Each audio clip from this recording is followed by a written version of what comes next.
আল্লাহু লা ইলাহা ইল্লাহু আল হাইয়ুল কাইয়্যুম লা তাখুযুহু সিনাতুন ওয়ালা নাওম।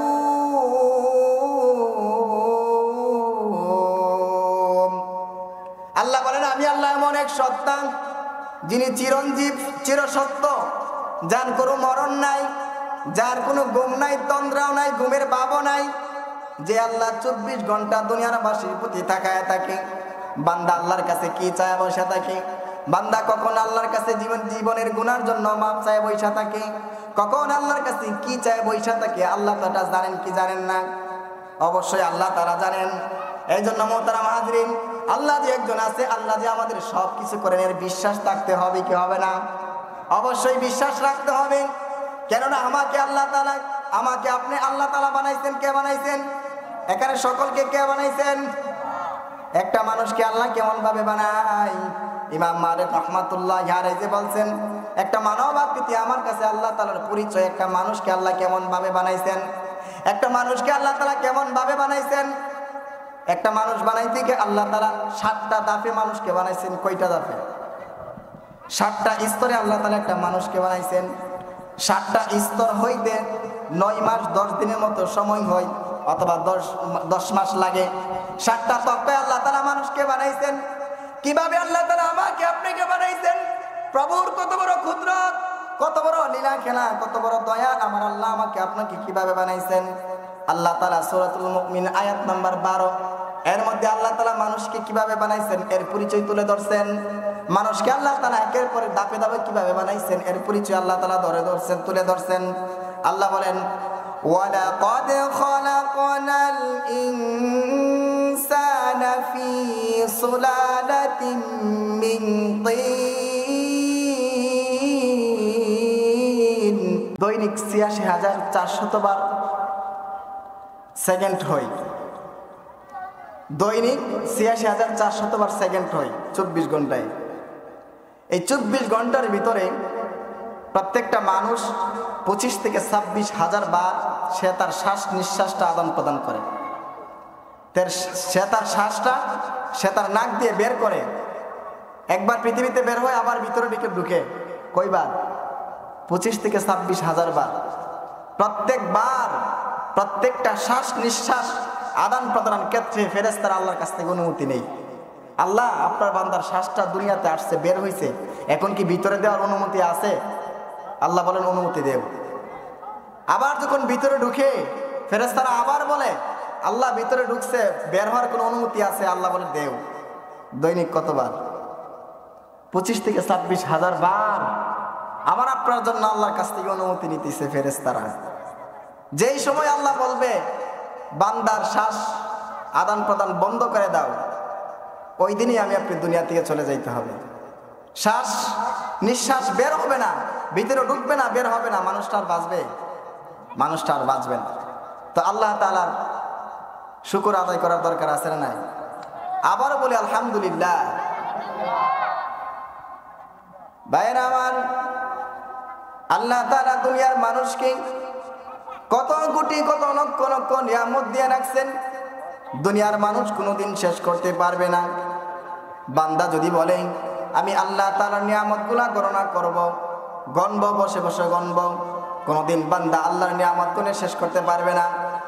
তো আমি আপনি কিভাবে আল্লাহ তাআলার শুকর আদায় করব না? কিভাবে আল্লাহকে আল্লাহ বলে ডাক দিব না? কিভাবে প্রভুকে প্রভু বলে ডাক দিব না? আমি আপনি কিভাবে বিভ্রান্তর মধ্যে আছি, দুনিয়ার পিছনে ছুটতেছি, কিভাবে আমি আপনি রব থেকে দূরে আছি, কিভাবে আমি আপনি আল্লাহ তাআলার থেকে দূরে আছি, এটা তো কল্পনাও করা যায় না, এটা তো চিন্তা করাও যায় না। আল্লাহ তাআলার অসংখ্য নিয়ামত আমার আপনার মধ্যে আল্লাহ তাআলা দিয়ে রাখছেন। কোনোদিন আল্লাহকে আল্লাহ বলে ডাক দেই না, কোনোদিন প্রভুকে প্রভু বলে ডাক দেই না, কোনোদিন মুর্শিদে আয়েশা আল্লাহর কাছে 2টা হাত তুলে ছায়ও না। আল্লাহ এত নিয়ামত দিয়ে রাখছেন, এত রহমত দয়া দিয়ে রাখছেন, কোনোদিন আল্লাহকে আল্লাহ বলে ডাক দেই না। আল্লাহ বলেন কোরআনের মধ্যে, আল্লাহ তাআলা এই কথা জানিয়ে দেন, ইয়া আইয়ুহাল ইনসানু মা গাররাকা বিরাব্বিকাল কারীম। আল্লাহ বলেন, ও মানুষ, ও মানব, তোমরা কিভাবে আমি প্রতিপালকের কাছ থেকে দূরে থাকো? কোন জিনিস তোমাদেরকে আমার কাছ থেকে দূরে সরাইয়া দিছে? কোন জিনিস তোমাদেরকে ধোঁকায় ফেলে দিছে? দুনিয়ার মানুষ, কোনোদিনকে এই চিন্তা করো না, কোনোদিনকে এই ফিকির করো না, আমি আল্লাহ যে তোমাকে হাজার হাজার নিয়ামত দিয়ে রাখছি। আল্লাহ বলেন, ইয়া আইয়ুহাল ইনসান মা গাররাকা বিরাব্বিকাল কারীম আল্লাযী খালাকাকা ফাসাওয়াকা ফাআদালাক। আল্লাহ বলেন, আমি আল্লাহ তোমাদেরকে বানিয়েছি, আমি আল্লাহ তোমাদেরকে সৃষ্টি করেছি, আমি আল্লাহ তোমাদেরকে বানিয়েছি, তোমাদেরকে সুন্দর দেহ দিয়েছি, সুন্দর গঠনাকৃতি দিয়ে আমি আল্লাহ বানিয়েছি। তারপরে তোমরা কিভাবে আমার না শুকরিয়া আদায় করো? তারপরে তোমরা কিভাবে আমার শুকরগুজার হও না? আমার শুকরিয়া আদায় করো না, আমার নিয়ামতের শুকরিয়া আদায় করো না। আল্লাহর নিয়ামতের শুকরিয়া আদায় করার দরকার আছে না নাই? গোটা পৃথিবী চালান কে? আল্লাহ একজন আসেনি, এই বিশ্বাস অন্তরে আসেনি? আল্লাহ যে একজন আছে এই বিশ্বাস আসেনি? বিশ্বাস যদি থাকতো, আল্লাহ যে একজন প্রতিপালক আমাদের আপনার পিছনে রয়েছে, আল্লাহ যে গোটা পৃথিবীকে শাসন করতেছেন, পরিচালনা করতেছেন, সব কিছু করতেছেন, এই বিশ্বাস তো অন্তরে নাই। জবান দ্বারা বলতে পারি আল্লাহ একজন আছে, কিন্তু অন্তরে বিশ্বাস নাই। অন্তরে যদি বিশ্বাস থাকতো তাহলে মসজিদ কেন চিনি না? মসজিদে আইসা কেন আল্লাহকে ডাক দিই না? কেন বিপদে পড়লে আল্লাহকে ডাক দিই না? কেন কোনো জরুরত প্রয়োজন হলে আল্লাহকে ডাক দিই না? গোটা জরুরত সমাধান করেন কে? সব কিছুর সমাধান করেন কে? আল্লাহ তাআলা গোটা পৃথিবীকে চালান, সকল সমস্যার সমাধান করেন আল্লাহ, সকল কিছু পরিচালনা করেন আল্লাহ। সে আল্লাহকে আমরা ভুলে গেছি, সে আল্লাহকে কিভাবে আমরা ডাক দিব? আল্লাহর প্রতি বিশ্বাস নাই। আল্লাহ যে একজন খালেক মালিক, আমাদেরকে শাসন করতেছে, আমাদেরকে পরিচালনা করতেছে, আমাদেরকে পালতেছে, সবকিছু করতেছে, এই কথাটাই আমরা ভুলে গেছি, এই কথাটাই আমরা ভুলে গেছি। আজকে মুমিনের ভিতরে আল্লাহ তাআলা ইয়াকিন নাই, তাওয়াক্কুল নাই, আল্লাহর উপরে ভরসা নাই। আল্লাহ যে একজন আছে কেমন করে আছে, তার পরিচয় কি? আল্লাহ তাআলার পরিচয় কোথায় পাবো? ইমাম আহমদ ইবনে হাম্বল রাহমাতুল্লাহি আলাইহি এক লোক জিজ্ঞাসা করে, ও ইমাম আহমদ ইবনে হাম্বল, তুমি কি মুসলমান? ইমাম আহমদ ইবনে হাম্বল বলেন, হ্যাঁ আলহামদুলিল্লাহ, আমি আল্লাহ তাআলার অশেষ মেহেরবানিতে মুসলমান। ওই ব্যক্তি বলেন, মুসলমান কাকে বলে? মুসলমান কিসের পরিচয়? ইমাম আহমদ ইবনে হাম্বল বলেন, যে ব্যক্তি আল্লাহকে এক বলে স্বীকার করে সেই মুসলমান। যে ব্যক্তি আল্লাহকে এক বলে স্বীকার করে সেই কি? আল্লাহ কয়জন? আল্লাহ কয়জন? আল্লাহ তাআলা একজন। দুনিয়াতে যদি দ্বিতীয় কোনো আল্লাহ থাকতো, দুইজন আল্লাহ থাকতো, দুনিয়া ধ্বংস হয়ে যেত। আল্লাহ বলেন, লাউ কানা ফীহিমা আলিহাতুন ইল্লাল্লাহ লাফাসাদাতা। আল্লাহ বলেন, আসমান এবং জমিনে যদি দুইজন প্রভু থাকতো, দুইজন ইলাহ থাকতো, এই দুনিয়া ধ্বংস হয়ে যাইত। দুইজনের মধ্যে ঝগড়া লাগে যাইত। একজন বলতো আজকে রাত্র হবে, আরেকজন বলতো এখন দিন হবে। একজন বলতো এখন দিন হবে, আরেকজন বলতো এখন রাত্র হবে। ঝগড়া লাগতো না? ঝগড়া লাগতো। দুইজন হইলো মত পার্থক্য হইতো, দুজনের মধ্যে ব্যাপার ইখতিলাফ সৃষ্টি হইতো। আল্লাহ বলেন, এই গোটা পৃথিবী ছাড়াই আমি আল্লাহ যদি দুইজন ইলাহ থাকতো, গোটা পৃথিবী ধ্বংস হয়ে যেত। ইমাম আহমদ ইবনে হাম্বলকে ওই ব্যক্তি জিজ্ঞাসা করেন, মুসলমান বলা হয় যে আল্লাহকে এক বলে স্বীকার করে, তো আল্লাহ তাআলা এক যে আছে এর পরিচয় কি? আল্লাহ যে একজন আছে এর পরিচয় কি? তুমি যে আল্লাহকে আল্লাহ বলে স্বীকার করে এর পরিচয় কি? তোমার কাছে প্রমাণ কি? ইমাম আহমদ ইবনে হাম্বল বলেন, আল্লাহ তাআলার প্রমাণ, আল্লাহ যে এই পৃথিবী যে একজন চালান, আল্লাহ যে আমাদের একজন আছেন, এর জন্য প্রমাণ হলো আমার কাছে একটা ডিম। কি ডিম? ইমাম আহমদ ইবনে হাম্বল বলেন, আমার কাছে একটা ডিম হলো আল্লাহ যে একজন আছে তার প্রমাণ। ওই ব্যক্তি বলেন, কিভাবে কিভাবে একটা ডিম দ্বারা আপনি আল্লাহর পরিচয় কিভাবে পাইলেন? আল্লাহ তাআলা সৃষ্টি, আল্লাহ তাআলা হলো আমাদের প্রভু, আমাদের রব, এর প্রমাণ তুমি কিভাবে পাইলা? ইমাম আহমদ ইবনে হাম্বল বলেন, আমি একটা ডিমকে নিয়ে চিন্তা করছি, এই ডিমের ভিতর আমি আল্লাহর পরিচয় পেয়ে গেছি। কিভাবে পাইলাম? লক্ষ্য করে শুনবেন। একটা ডিম, সাধারণ একটা ডিম, চারিদিকে গোল, তার ভিতরে কোনো হাওয়া বাতাস ঢুকে ডিমের ভিতরে ঢোকা যায়? একটা ডিমের ভিতরে তার একটা হাঁস রয়েছে, কেমন যেন একটা ফ্ল্যাটের মতো ছাদ রয়েছে, কেমন যেন একটা বিল্ডিং এর মতো আবরণ রয়েছে। একটা ডিমের মধ্যে আবরণ রয়েছে, তার ভিতরে আবার একটা পর্দাও রয়েছে, আছে না নাই? কেমন একটা নরম পদার্থ দ্বারা একটা পদার্থ রয়েছে। এই পদার্থের ভিতরে একটা মাখলুক থাকে, একটা সৃষ্টিজীব থাকে। যে কোনো ডিম হোক, তার ভিতরে একটা সৃষ্টিজীব থাকে। দুনিয়ার কোনো হাওয়া বাতাস তার ভিতরে ঢোকে না, দুনিয়ার কোনো হাওয়া বাতাস তার ভিতর থেকে বের হয় না। ইমাম আহমদ ইবনে হাম্বল বলেন, আমি চিন্তা করে দেখলাম, একটা ডিমের দিকে তাকায় দেখলাম, এই ডিমটার মধ্যে কেউ কোনো আঘাত করে নাই, কেউ কোনো ধরে নাই, দুনিয়ার কোনো মানুষ সাহায্য করে নাই। এই ডিমের ভিতর থেকে কেমন যে আস্তে আস্তে করে একটা বাচ্চা বের হয়ে যায়, তার মুখ দ্বারা, তার ঠোঁট দ্বারা আস্তে আস্তে করে তার মধ্যে আঘাত করে, তার মধ্যে ঠুকুর দেই, এর দ্বারা ডিমটা আস্তে আস্তে ফেটে যায়, পর্দাটা ফেটে যায়, তার আবরণটা ফেটে যায়। একটা বাচ্চা তার ভিতর থেকে আস্তে আস্তে নিজে নিজে সে দুনিয়ার মধ্যে আগমন করে। একটা হাঁসের বাচ্চা বা মুরগের বাচ্চা এই ডিমের ভিতর থেকে, আবরণ থেকে বের হয়, সে এমন ভাবে চলাচল করে, সাধারণত যেই সমস্ত বস্তুগুলার দীর্ঘদিন হয়ে গেছে, যেই সমস্ত সৃষ্টিজীবগুলার দীর্ঘদিন হয়ে গেছে, তার মতো সাধারণ করে চলাচল করে না। একটা মুরগের বাচ্চা ডিম থেকে বের হয়ে যায়, সাথে সাথে ডিম থেকে বের হয়ে সে খাবার দাবার শুরু করে দেয়, হাঁটাচলা শুরু করে দেয়, দৌড়াদৌড়ি শুরু করে দেয়। ইমাম আহমদ ইবনে হাম্বল বলেন, মানুষ, আমি একটা ডিমের দিকে তাকাইয়া চিন্তা করলাম, আল্লাহ একজন আছে। এই ডিমের ভিতর থেকে বাচ্চা এমনিতেই বের হয় নাই, এই ডিমের ভিতরে কোনো হাওয়া বাতাস ঢুকে না, কোনো খাবার দাবার ঢুকে না। এই ডিমের ভিতরে বাচ্চাটা কিভাবে জীবিত থাকছে, আর এই বাচ্চাটাকে জীবিত রাখছে এইবার কে? এমন একটা আবরণ বিশিষ্ট ডিমের ভিতরে একটা বাচ্চা, সে কিভাবে নিজে নিজে বের হয়ে গেছে, কিভাবে জীবিত বের হয়ে গেছে? অবশ্যই তার পিছনে একজন খালেক রয়েছে, আছে না নাই? অবশ্যই একজন প্রতিপালক রয়েছে। এই ডিমের ভিতরে তাকে খাবার দাবার দিছে, এই ডিমের ভিতরে তাকে জীবিত রাখছেন কে? আল্লাহ তাআলা জীবিত রাখছেন। ইমাম আহমদ ইবনে হাম্বল বলেন, ও ভাই, আমি চিন্তা করে দেখলাম, এই ডিমের ভিতর থেকে অযথা একটা বাচ্চা বের হয়ে যায় নাই, এমনিতে বের হয়ে যায় নাই। অবশ্যই এই বাচ্চাটার একজন প্রতিপালক, পালনেওয়ালা রয়েছে।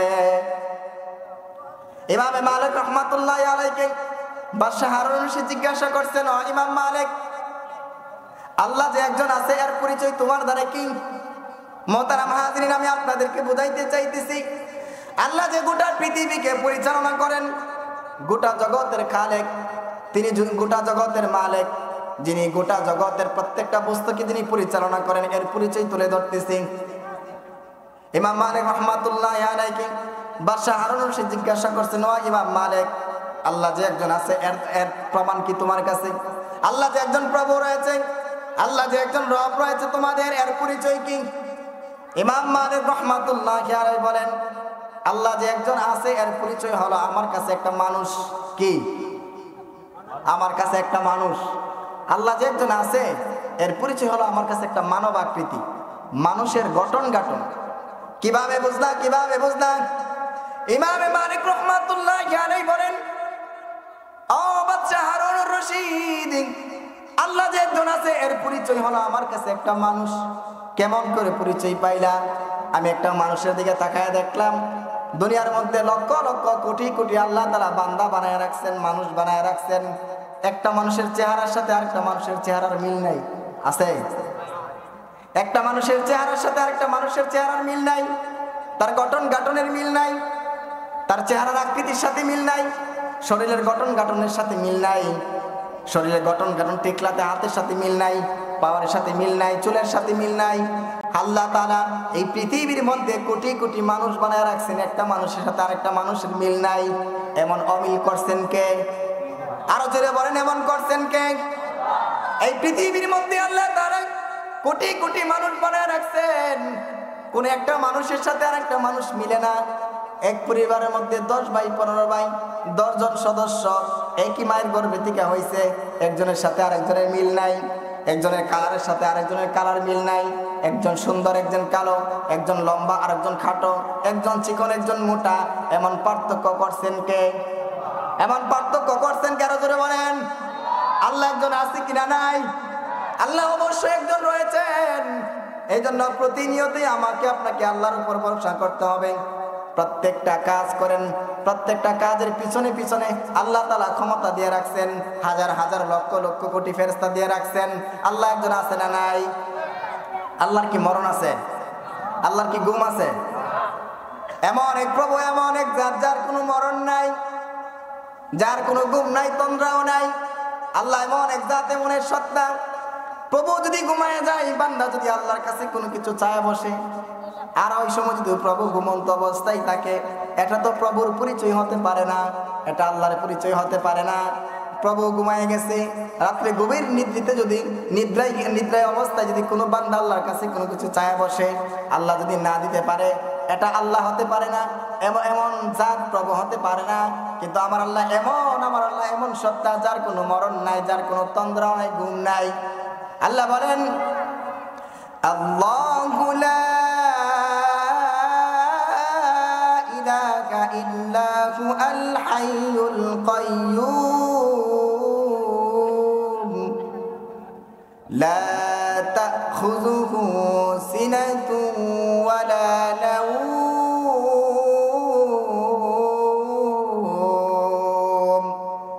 আল্লাহ বলেন, আমি আল্লাহ এমন এক সত্তা, যিনি চিরঞ্জীব, চিরসত্য, যার কোনো মরণ নাই, যার কোনো ঘুম নাই, তন্দ্রাও নাই, ঘুমের ভাবও নাই, যে আল্লাহ 24 ঘন্টা দুনিয়ার বাসীর প্রতি তাকায় থাকে।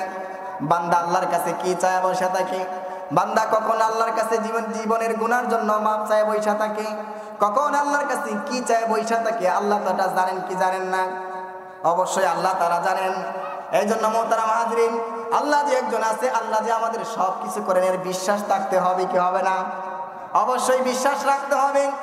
কেননা আমাকে আল্লাহ তাআলা, আমাকে আপনি আল্লাহ তাআলা বানাইছেন। কে বানাইছেন? এখানে সকলকে কে বানাইছেন? একটা মানুষকে আল্লাহ কেমন ভাবে বানায়? ইমাম মালিক রাহমাতুল্লাহ আলাইহি বলছেন, একটা মানব আকৃতি আমার কাছে আল্লাহ তাআলার পরিচয়। একটা মানুষকে আল্লাহ কেমন ভাবে বানাইছেন? একটা মানুষকে আল্লাহ তাআলা কেমন ভাবে বানাইছেন? একটা মানুষ বানাইতে গিয়ে আল্লাহ তাআলা 7টা ধাপে মানুষকে বানাইছেন। কয়টা ধাপে? 7টা স্তরে আল্লাহ তাআলা একটা মানুষকে বানাইছেন। 7টা স্তর হইতে 9 মাস 10 দিনের মতো সময় হয়, অথবা 10 মাস লাগে। 7টা তক্কায় আল্লাহ তাআলা মানুষকে বানাইছেন। কিভাবে আল্লাহ তাআলা আমাকে আপনাকে বানাইছেন? প্রভুর কত বড় কুদরত, কত বড় লীলা খেলা, কত বড় দয়া! আমার আল্লাহ আমাকে আপনাকে কিভাবে বানাইছেন? আল্লাহ তাআলা সূরাতুল মুমিন আয়াত নাম্বার 12, এর মধ্যে আল্লাহ তাআলা মানুষকে কিভাবে বানাইছেন এর পরিচয় তুলে ধরছেন। মানুষকে আল্লাহ তাআলা একের পর ধাপে ধাপে কিভাবে বানাইছেন এর পরিচয় আল্লাহ তাআলা তুলে ধরছেন। আল্লাহ বলেন, ওয়ালাকাদ খালাকনাল ইনসানা ফি সুলালাতিন মিন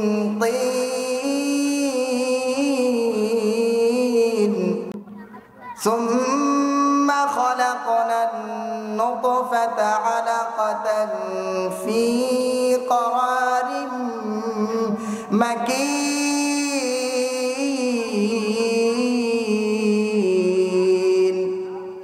আল্লাহ বলেন, আমি আল্লাহ মানুষকে প্রথম ধাপে বানাইছি। মানুষকে মাটির সারাংশ থেকে বানাইছি। কিসে থেকে? মাটির সার নির্যাস থেকে আমি আল্লাহ মানুষকে বানাইছি। প্রথম মাটিটাকে ভালো করে রিফাইনিং করে, প্রসেসিং করে, তার থেকে একটা জিনিস বাইর করছি, তার নাম হলো বীর্য। প্রথম ধাপ হলো আমি আল্লাহ মানুষকে মাটির সারাংশ থেকে বানাইছি। অতঃপর সুম্মা খলাকনান নুতফাতা আলাকাতান ফি ক্বারারিন মাকিন। আল্লাহ বলেন, অতঃপর আমি তাকে একটা শুক্র বিন্দু রূপে একটা অন্ধকার আধারের মধ্যে স্থাপন করে দিছি। প্রথমে আল্লাহ তাআলা মাটির সারাংশ থেকে বের করছে, তারপরে তা আমাকে আপনাকে বীর্য রূপে একটা অন্ধকার আধারের মধ্যে আল্লাহ তাআলা রেখে দিয়েছে। মায়ের গর্ভের মধ্যে বীর্যটাকে রেখে দিয়েছে। এরপরে আল্লাহ বলেন, সুম্মা খলাকনান নুতফাতা আলাকাতান সুম্মা খলাকনাল আলাকাতা মুদগাতান ফাখলাকনাল মুদগাতা ইযামান ফাকাসাওনাল ইযামা লাহমা সুম্মা আনশা'নাহু খালকান আখারা ফাতাবারাকাল্লাহু আহসানুল খালিকিন। আল্লাহ বলেন, প্রথমে মাটির সারাংশ থেকে আমি আল্লাহ মানুষকে বানাইছি। এরপরে একটা শুক্র বিন্দু রূপে একটা অন্ধকার আধারের মধ্যে রাইখা দিয়েছি। এই শুক্র বিন্দুটাকে আমি আল্লাহ এরপরে জমাট রক্ত আকারে আমি আল্লাহ বানাইছি। 3 নাম্বার স্তর, এই জমাট রক্তটাকে আমি আল্লাহ মাংস রূপে বানাইছি। এই মাংসটাকে আমি আল্লাহ মাংস থেকে হাড্ডি বানাইছি, হাড় বানাইছি। এই হাড়টাকে আমি আল্লাহ আবার মাংস দ্বারা আবৃত করছি, এরপরে আমি আল্লাহ একটা নতুন একটা আকৃতি ধারণ করছি, তারপরে আমি আল্লাহ তার মধ্যে রূহ দিছি। কয়টা ধাপ হইল? প্রথমে আমি আল্লাহ মাটির সার অংশ থেকে বানাইলাম, 2 নাম্বার বীর্য থেকে, বীর্যটাকে রক্ত বানাইলাম, 3 নাম্বার রক্তটাকে আমি আল্লাহ মাংস বানাইলাম, 4 নাম্বার মাংসটা থেকে আমি আল্লাহ হাড্ডি বানাইলাম, 5 নাম্বার এই হাড্ডিটাকে আমি আল্লাহ আবার মাংস দ্বারা আবৃত করলাম, 6 নাম্বার আমি আল্লাহ এই সব কিছু মিলাইয়া একটা নতুন আকৃতি দান করলাম, তারপরে তার মধ্যে রূহ দিলাম, জীবন দিলাম, এর দ্বারা কি হয়েছে? মানুষ হয়ে গেছে। কি হয়েছে? এই প্রত্যেকটা স্তর ধাপ পাল্টাইছে আল্লাহ তাআলা 40 দিন পরে পরে। কয় দিন পরে পরে বলেন? আল্লাহ তাআলা 40 দিন পরে পরে এক একটা স্তর বানাইছেন, এক একটা ধাপ বানাইছেন। প্রথমে মাটির সারিংশ, এটাকে আল্লাহ তাআলা 40 দিন প্রসেসিং করছেন। মাটির সারিংশকে আবার শুক্রবিন্দু বানাইছেন, এটাকে আবার 40 দিন রিপেয়ারিং করছেন, প্রসেসিং করছেন। এটাকে আবার জমাট রক্ত বানাইছেন, এটা আবার 40 দিন থাকছেন। আবার মাংস বানাইছেন, আবার হাড় বানাইছেন, আবার তাকে মাংস দ্বারা আবৃত করছেন। এরপরে আল্লাহ তাআলা মানুষ বানাইছেন। 60টা ধাপে আল্লাহ তাআলা বানাইছেন। 60টা ধাপ যদি আপনি চিন্তা করেন, 40 দিন করে চিন্তা করলে 9 মাস 10 দিন হয়, আরো বেশি হইতে পারে। একটা বাচ্চা মায়ের গর্ভের মধ্যে 9 মাস বা 10 মাস মায়ের গর্ভের মধ্যে থাকে, এই অবস্থায় রাখেন কে? মায়ের গর্ভে রাখেন কে? আমার আপনার আকৃতি বানাই কে? আল্লাহ ছাড়া কোনো ছেলে মেয়ে দেওয়ার মালিক আছে? যদি আপনি মাজারে গিয়ে বলেন, কোনো বাবার দরবারে গিয়ে বলেন আমি সন্তান চাই, সন্তান দেন কে? আর জোরে এখন সন্তান দেন কে? সন্তান দেওয়ার মালিক কে? আমরা তো ভাবি বাবা সন্তান দিছেন, ইমুক দরবারে সন্তান দিছেন। যদি কারো এমন বিশ্বাস থাকে তার ঈমান হারায় গেছে। যদি এমন কারো বিশ্বাস থাকে সন্তান আমার বাবাই দিছে, ইমুক মাজারে যাওয়ার কারণে সন্তান দিছে, ঈমান চলে গেছে। সন্তান দেওয়ার কোনো মালিক বাবার ক্ষমতা আছে? কোনো মাজারের ক্ষমতা আছে? সন্তান দেন কে? আল্লাহ তাআলা 9 মাস 10 দিন একটা সন্তানকে লালন পালন করে দুনিয়ার বুকে ভূমিষ্ঠ করেন।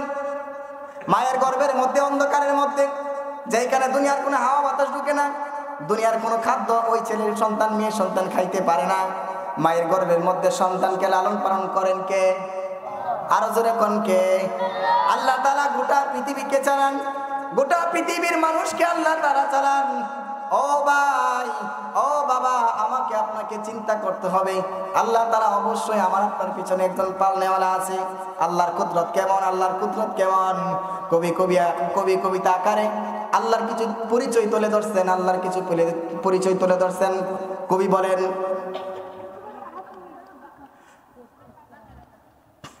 ওরে মানুষ বলো দেখি রাত্র কেন কালো, সূর্য বলো কেমন করে এত সুন্দর আলো। ওরে মানুষ বলো দেখো রাত্র কেন কালো, সূর্য বলো কেমন করে দিল এত আলো। ফুলগুলো নানান রকম কেমন করে হয়, পাতাগুলো সবুজ বটে ফুলের মতন নয়। দুধ কেন এত সাদা, মরিচ কেন জাল, আমগুলো পাকলে বলো কেমনে হইতা লাল। ডিমগুলো একই রকম পার্থক্য নয় মোটে, তবে সাদা কালো বাচ্চাগুলো কেমন করে ফুটে। পশু পাখি কয় না কথা, মানুষ কেন কয়, পশু পাখি কয় না কথা, মানুষ কেন কয়। বলো বলো বলো মুমিন কেমন করে হয়। আমরা সবাই বাস করি পৃথিবীর অঙ্গে, হাতের লেখা মুখের চেহারা মিলে না কারো সঙ্গে। আর মিলে না কলমের সয়, বুড়ি আঙ্গুলের টিপ। প্রমাণ হলো মহান আল্লাহ আছেন একজন ঠিক। আরো জোরে বলেন, আল্লাহ একজন আছে কিনা নাই? আমাকে আপনি পারেন কে? গোটা পৃথিবী চালান কে? এই বিশ্বাস অন্তরে রাখতে হবে না নাই? ইবাদত করব কার? সেজদা করব কার কাছে? সেজদা করব কার কাছে? কোনো কিছু চাইব কার কাছে? আল্লাহর কাছে। আমরা আপনার কোনো কিছু চাওয়ার থাকলে আল্লাহর কাছে চাইব, কোনো কিছু পাওয়ার থাকলে আল্লাহর কাছে পাইব। দুনিয়ার কোনো মানুষের কাছে পাইব না, দুনিয়ার কোনো মানুষের কাছে চাইব না। সর্বদাই তাওয়াক্কুল থাকবে আল্লাহর উপরে। ভরসা থাকবে আল্লাহর উপরে, চিন্তা ফিকির থাকবে আল্লাহকে নিয়ে, আল্লাহর সৃষ্টিজীবকে নিয়ে। ইবাদত করব আল্লাহর, চাইবো আল্লাহর কাছে। যদি আমি আপনি সুন্দরভাবে দুনিয়ার জিন্দেগিতে নেক আমল করে, আল্লাহর উপর তাওয়াক্কুল করে, আল্লাহর কাছে চাই যদি দুনিয়ার জিন্দেগি গঠন করতে পারি, চালাইতে পারি, অবশ্যই অবশ্যই দুনিয়ার জগতে আল্লাহ তাআলা শান্তি দিবেন, আখিরাতে আল্লাহ তাআলা অবশ্যই আমাকে আপনাকে জান্নাতের মেহমান বানাইবেননি। যেই কথাগুলো বললাম, আল্লাহ তাআলা আমাকে আপনাকে আল্লাহর উপর ভরসা করে সর্বদাই প্রত্যেকটা কাজে কাজে আল্লাহকে, আল্লাহর উপর ইয়াকিন রেখে, বিশ্বাস রেখে আমাকে আপনাকে প্রত্যেকটা কাজ করার মতো তৌফিক দান করেন। ওয়া আখিরু দাওয়ানা আলহামদুলিল্লাহি রাব্বিল আলামিন। আসসালামু আলাইকুম ওয়া রাহমাতুল্লাহি ওয়া বারাকাতুহু। মাশাআল্লাহ, বারাকাল্লাহ।